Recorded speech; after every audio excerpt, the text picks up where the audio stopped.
ready. And Hunterace without coin.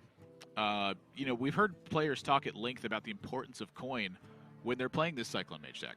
Yeah, it's not crucial, but it really does help. Just being able to get your Mountain Giant down a turn earlier, being able to use the coin for Mana Cyclone as well. It's just a whole lot of synergies that roll together very nicely indeed, which I believe is why we're seeing Hunterace throwing away cards like the Conjurer's Calling, because if you're on the play rather than on the coin, generally you're going to struggle to get down an early Giant to actually hit with that Conjurer's Calling. So instead you're looking for cards pretty much exactly like Arcane Intellect. It's not a bad start just for having that one card. Banana Buffoon, a nice supplement to it, but against Warrior, you were looking to dig for specific cards, I imagine. Yeah. Swidz, pretty reasonable opener, but, you know, kind of mediocre as well. Looking at that Archivist Elysiana, and it just takes a long time for that card to be worth anything in this matchup. Yeah. That's one of the reasons I have such a big question mark about it in the list this week. You know, you mentioned it at the start of Archivist Elysiana and the change to 9 mana. When it's changed to 9 mana, it's so difficult for players to say, hey, you know what? I'm going to put this in my deck. I'm going to reshuffle it at some point with a Baleful Banker or bounce it back to my hand with a Useful Brewmaster. You have to have coin to do that at that point. And if that's the case, it means players are going to often cut it. And if players are cutting it, that means you don't need to run it. If nobody has it, then nobody needs it. The whole point of that card was to extend the duration of the game, and if nobody's doing that, you don't need that card. Exactly. Nobody wants to play Elysiana in their deck. It's the fact that you have to because everyone else also will be doing so. It's kind of a game of chicken, if you will, where as soon as players start cutting it, they get in trouble. But as a whole, people start cutting it. Look at this then setup. You can get away with it. Look at this setup from Swidz too. Coins out the Wrench Caliber proactively, and then goes right into taking care of the Drake that Hunterace included for the sole purpose of trying to cost Warrior a bit more. That was perfect, because whether it was Twilight Drake that came down or Elemental Evocation into Mountain Giant, both of which were playable on that turn, both have 8 health, both can beautifully be dealt with by Wrench Caliber into the Militia Commander. Now, though, Hunterace with the Giant in hand, does he risk this Giant right away? Or does he want to hang on to this? Because right now I'm looking at Swid's hand. If he plays this Giant, it's successful. Yeah, this is where there's a pretty big point of contention. To the point where I was playing this deck on ladder the other day against a Warrior, where I was just throwing down my Mountain Giants because I had no Conjurer's Calling in hand. I just wanted to put some pressure on the board. And he added me afterwards and said, don't do that. That's not what you want to do in this matchup. And I was like, all right, mate. Well, you do your thing. You press the hero power button 20 turns in a row, and I'll do my thing. I'll play a Giant and sometimes have it live. I think I agree with Hunterace here. Like, you obviously have to take it case by case. There's no hard and fast rules with this Mage deck. It's a very fluid kind of mini combo-oriented deck. But I think when you have no real pressure coming in the next few turns, there's no guarantee that you'll get Conjurer's Calling anytime soon. Why not just get it down? It's an 8/8, 5 mana. That's a very good card. I think to me what I'm looking at is the Archmage Antonidas, where forcing your opponent to use removal in perhaps a relatively inefficient way could be a very big benefit in this spot. You know, as we move towards the Archmage turn, maybe Swidz has used his removal, doesn't have much left, and you're able to try and contain board presence. You know, Hunterace's hand is pretty lackluster. Right now I'm looking at like Frost Nova, Snap Freeze. That's about it. So the Mountain Giant succeeding adds a lot of pressure to Swidz. It cuts the amount of time and amount of fireballs that Hunterace would need to generate. You know, sometimes it just lives. Sometimes it lives and you rip a Conjurer's Calling off the top. Well, it's going to live. Whether or not the Conjurer's Calling comes down is yet to be seen. But either way for Hunterace, this is pretty much as good as he could have hoped for by throwing down the Mountain Giant early on. All right, well, we got some stuff cooking now. So this is very interesting because hypothetically, your Archmage Antonidas turn could be turn 7 if you are able to stick the Sorcerer's Apprentice on this turn, which is a very interesting topic for discussion in its own right. Are you able to throw down the Sorcerer's Apprentice maybe with 1 or 2 mirror entities just to make sure it sticks to the board for next turn, or do you take it slow and wait for turn 9? So if you look at what the Sorcerer's Apprentice opens up, it's pretty much the lone copy of Brawl from Swid's deck. I'm curious if maybe you Frost Nova instead of using the mirror image, but then your Sorcerer's Apprentice dies to the Wrench Caliber. Yeah. So that doesn't accomplish the game plan. I mean, you're afraid of Warpath, obviously being able to kill off the Sorcerer's Apprentice and the mirror images, but then that weakens your opponent's board as well, which is significantly tempting. As we do see Hunterace, he's going for the Gambit. He is trying to make this Sorcerer's Apprentice stick, because if it does, look at what this payoff could be. Absolutely huge. This is smart. I'm just going to expend the Snap Freeze over the Frost Nova. Interesting. I guess he's still afraid of a wide board coming down. That is interesting. I'm kind of curious about the Snap Freeze in this instance, because I guess the case would be Warpath twice, attack the Giant twice, is what Hunterace is trying to protect from here. Well, also just like if he doesn't go for a freeze of some kind there, then just another rush minion like a Militia Commander or a Ziliax allows him to clear it off if he doesn't freeze. Ah, yeah, Dynamatic could perhaps. Dynamatic, yeah. I think it's Dynamatic in this instance, you have a 33%, or if your opponent wants to, I'm sorry, a 25%, is it about? No, it's way less than that. For my head, the Mountain Giant for some reason was a mech all of a sudden. I'm like, that's the big one, it can't die, it must be a mech. That's not a Clockwork Goblin. No, that's not how that works. Giant. And Swidz going to try to maximize the potential. He can't go for the Hero Power Shield Slam now. This is his only chance to kill off the Apprentice. Uh-oh. Uh-oh. And for Hunterace, his risk is going to pay off. Look at this turn. This was potentially not going to happen until turn 9. But now he just gets an Antonidas slammed onto the board. And the second shot of Giant's going to be coming in as well. Yeah, let's make it a 4th Fireball. Why not? I mean, look at the amount of damage he's got. He can just launch the Giant face again. This Giant, which he didn't necessarily have to play on turn 5, had he waited for a Conjurer's Calling, has attacked face twice. It's 3 more from the Sorcerer's Apprentice. And that pretty much means that Hunterace has won this game. The amount of armor gain in Swidz's deck is now relegated to 2 copies of Shield Block and a Dr. Boom Mad Genius. So Shield Block up to 15, you armor up to 17, and then you die. Hunterace, very quick game number 1, based purely on Twilight Drake getting cleared and then Mountain Giant sticking. Yep, and considering he is playing the aggressor in this matchup, Messenger Raven, Twilight Drake, Harrison Jones, and 2 Astromancers are being added in, all of which are fantastic cards for the matchup. Yeah, and let me read what gets swapped out here. Please do. Hunterace, he's taken out a Snap Freeze, good call. He's taken out 2 Frost Novas, good call. A Rabble Bouncer, don't need that one. Sea Giant, it's generally weak versus Warrior. You'd like a better minion, I'd say. I agree. But he gets to add in those 5 that you just named. That's a lot of gas that you add in. For Swidz on the tertiary deck, he takes out Harrison Jones, good call. Takes out Augmented Elic. Okay, I can buy it. It sets out his game, right? Takes out Grom, takes out Alexstrasza, takes out Archivist Feliciano. Those are all very slow cards. Yep. And if the game plan of your deck is to simply eliminate the offensive pressure from Hunterace, those are the cards you want to take out. However, that's kind of my question coming into this week is, I think it's very distinct looking across the regions that Mage was the deck to play. You know, my question is, did Swidz go perhaps a little too next level on his first deck and say, you know what, if everyone's going to bring Mage, what that means is people are going to try to counter it with Warrior. I'm going to try to counter Warrior right off the bat. Like, I'm telling you, Swidz is an extremely good player. In an era where nobody, and I mean nobody, was playing Dead Man's Hand, Swidz was showing consistent success with Dead Man's Hand Warrior. He is one of the best Warrior players out there, full stop. I agree. Is he giving it too much respect? It's such an interesting question for this week, where last week Mage was just, you know, it was the honeymoon phase for Mage, right? Like, not that many people were playing it.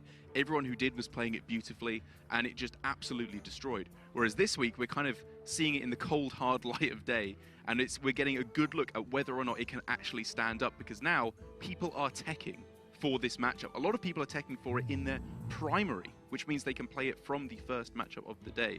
So for Swidz, like you said, it's an interesting way he's switching up his tertiary, taking out some of the aggro cards, or some of the curve cards, I suppose you could say. But I think it still works out for him, because he's putting in all cards which are very good against Mage, and it's not like his deck is completely out of threats. He's still got all the bomb cards which he can curve out very nicely. Wow. A lot of respect for Sorcerer's Apprentice. I like this, because we've seen from players, I believe it was Bunny Hopper that we saw in week 1, I can't remember who his opponent was, where Sorcerer's Apprentice was played against him, and he just Hero Power Shield Slammed it straight away. I think it might have been Tice even. Because if you don't deal with that Sorcerer's Apprentice straight away, obviously the primary reason is it reduces all your opponent's spells by 1. They might just pop off with a Mana Cyclone turn. But even if that doesn't happen, they'll just chip away your armor every single turn, which makes your shield slams pretty much useless. And if you think about Warpath, is that really a necessary card in the matchup? I don't think so. Yes, I would say it's useful for turns, like if your opponent goes for a big Sorcerer's Apprentice, Khadgar mirror images turn and you want to clear them off, but generally you can expend it pretty liberally, I would say. As Swidz has What to do? Yes, exactly. What to do? Although for Swidz this game, his hand is just looking pretty janky at the moment. The too many weapons obviously is the primary concern with this. And if he does want to start dealing with big minions with weapon plus militia commander, it all of a sudden means that the right side of his hand also starts to look pretty shaky, with double shield slam not really doing much at the moment. It's so crazy to look at this warrior deck and see how big of an impact Rogue had on its deck build. There's no Eternium Rovers. So true. There is no weapons project in the deck. That's the big one. You've lost a bit of your armor gain overall with this deck, and I feel like that's one of the things that we've seen the deck struggle with in general anyway. It's just armor. And I was talking about those kind of pesky boards you want to deal with, which was specifically Khadgar into mirror images. Hunterace sees that Swidz has used the Warpath and now says, you know what, do you want to brawl this? He's making the read that there's no second Warpath. Wow, yeah, this is an awkward board state. And Switz's facial reaction to this, I think, speaks volumes in this regard, where the one thing I think to myself is, why would my opponent do this? Like, yeah. It's so rare that you see somebody just risk a Khadgar in this situation, but Hunterace, like you said at the start, so interesting. Favoring chip damage here. He knows that chipping away with minions is going to be a vital resource. And so for Swidz, now we need to start thinking about discrete breakpoints of mana cost. So if he doesn't brawl and leaves up the Khadgar here, is Hunterace able to play a big minion and Conjurer's Calling it? I mean, even if he had the mana, there's no board space, right? So as it currently stands, this board is actually not as threatening as it may first appear, given how powerful Khadgar can be in this matchup. So I think for Swidz, tanking 4 every turn, that's fine. Something it does, though, is, for me, is it gives Hunterace time to just bide his own time. He can keep chipping away and waiting to build a hand. And so I think Swidz here offsetting the Khadgar. Khadgar's a pretty priority minion, or even if Hunterace isn't using it immediately here, right? The point is that board's going to continue to chip away and continue to chip away. And where does Swidz actually take his advantage of a situation like that? I'm kind of curious about it. I'm so curious. This one turn was so interesting. There's so many factors at play, because if you don't shield slam there, you're taking 4 damage every turn, which therefore means obviously your shield slams are much less effective.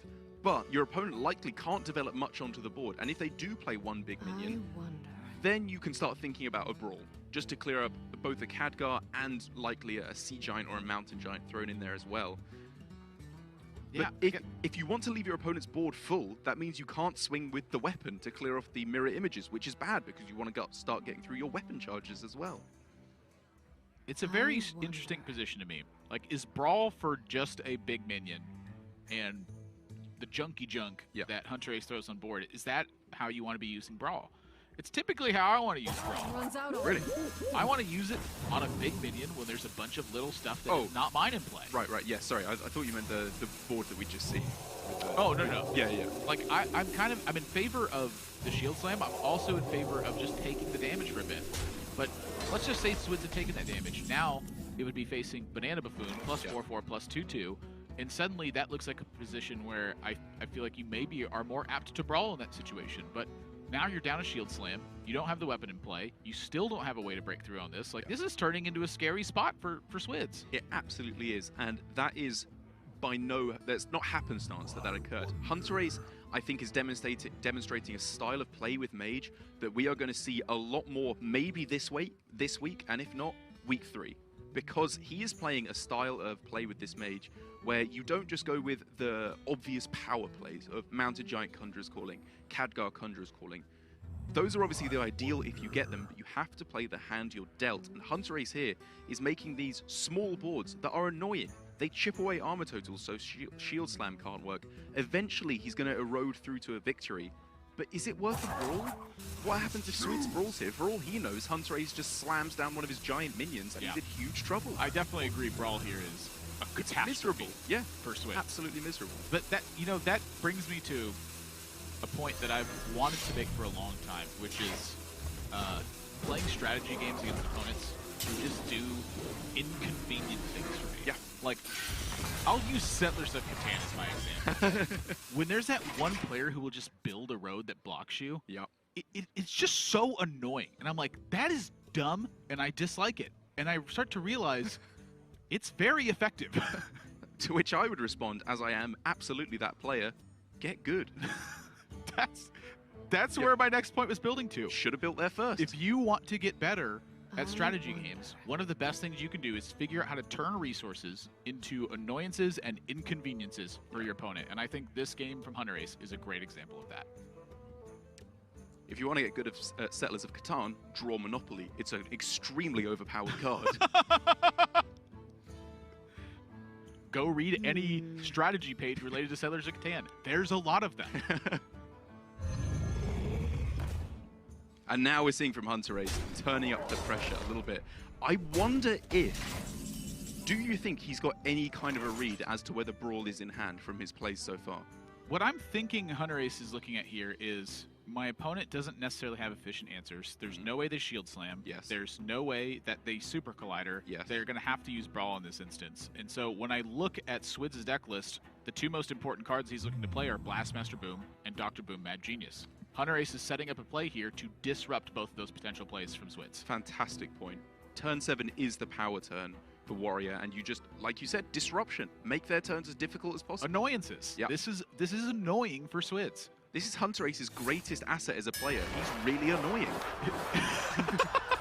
And for Swidz here, obviously given the context... Oh, stop everything. Stop everything. The nod from Hunterace. Sea Giant has succeeded the Brawl. It's the most powerful minion. It's the one that should win it. World Championship plays coming in from Hunterace right here. Is that how you would describe it? Yeah. I would describe that as just good fortune. Yes, I would say that as well. It's proper timing on the Sea Giant. Yep. You have a board out that is 50%, to have some pressure, 50% to not. But I would say 2 out of the 6 outcomes there were pretty good for Hunterace. You either get a 4-4 or an 8-8. And I think that's an ideal situation for potentially also disrupting a Dr. Boom Mad Genius or a Blastmaster Boom, and then the payoff. Oh boy, now we are talking. Hunterace, I mean, I don't think he played to the draw of Conjurer's Call, if I'm honest. He was actually playing to if he didn't get it. I think he was making his board as good as possible without having to draw the Conjurer's Calling. However, if he does get it, that's a pretty nice benefit to be able to make boards such as this. And now the question for me is, do you rip the second one? Because in the face of Super Collider, you will lose the board sometimes. If you go for this and your opponent has Super Collider, you get to stick pressure and you have Harrison Jones to follow. Yeah. And so I'm in big favor of going in on the second Conjurer's Calling, and Swidz does not have an appropriate answer for this situation. Yeah, I love going for it here. The question, I think, was whether you go for Mirror Image, because it does protect you against Super Collider, obviously. However, it makes you significantly weaker to the second copy of Brawl, what with the 2 Mirror Images that could survive. And I think with the way that Swidz had brawled that turn, rather than play Dr. Boom Mad Genius or a Blastmaster Boom, I think Hunterace can account for the times that Swidz does have a second Brawl. I think you are okay with not protecting against Super Collider for 2 reasons. Number 1, sometimes your outcomes look like this, and the Super Collider's very ugly. And then number 2, you have a Harrison to answer it immediately as well. And I think that's the reason why, because he realizes he's still keeping up the pressure. Ow. Ow. That's a good way of putting it. As we saw in the previous game from Hunterace, he still has Archmage Antonidas in his deck, and as soon as he finds that, the game just ends on the spot. Swidz cannot win if Antonidas is found. Now, I will agree that Swidz' draw has been less than spectacular. This would make it the third week that his warrior draws have been less than stellar, I would say. But to me, the big one I look at was the expenditure of a warpath early on.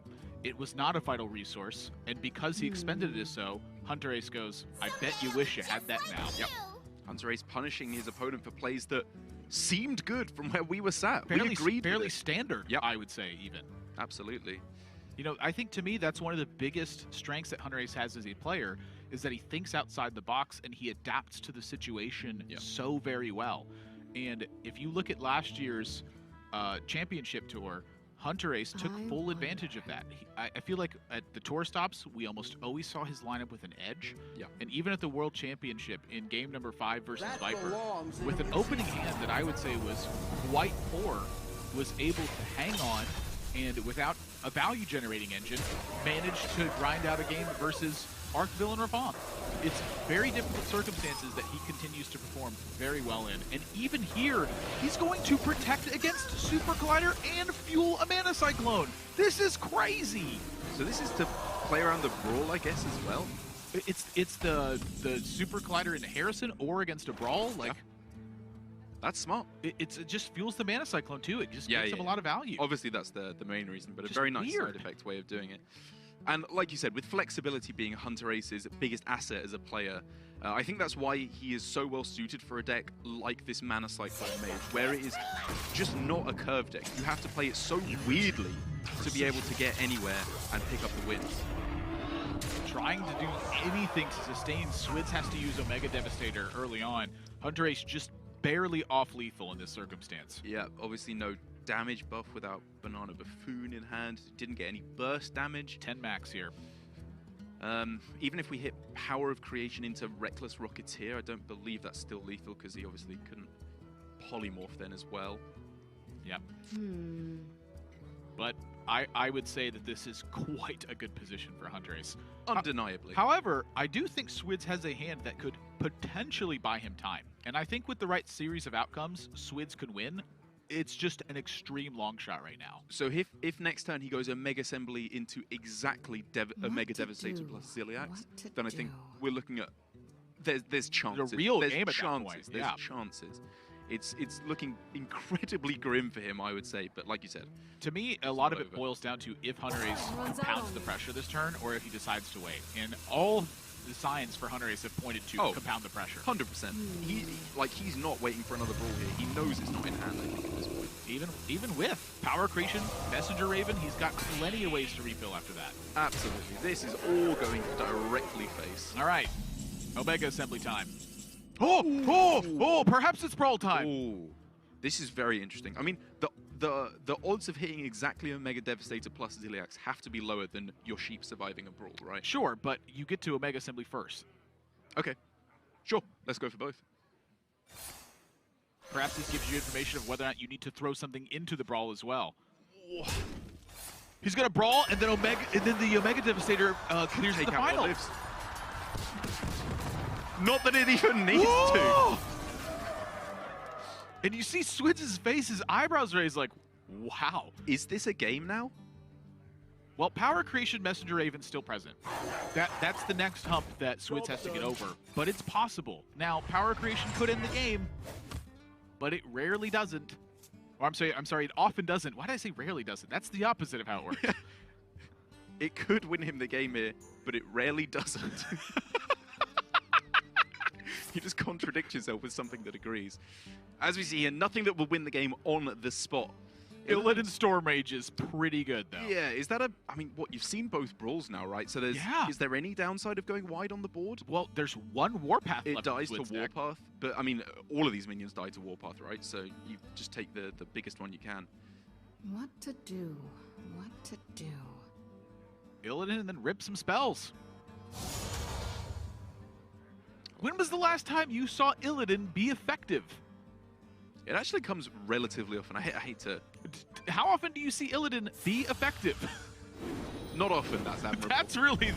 It's the effective part, to me, that's the grand style here. And I think wisely going to kill off the Vicious Scraphound. This is just a big, dumb pile of stats, and there is nothing that Swidz can do about it. Devastator, Militia Commander, and then you chip off one of these, you get to armor up, you're going to Oh, wait, live. he survives at 1. You survive at 1. You know what? Swidz is not dead. In the face of everything that has happened this game, Swidz is still alive. I am still impressed. It's still possible to win. It's just an extreme long shot. I mean, he's alive in the way that the Black Knight from Monty Python is alive. Like, let's call it a draw. He's not dead. He's not dead. He's not dead.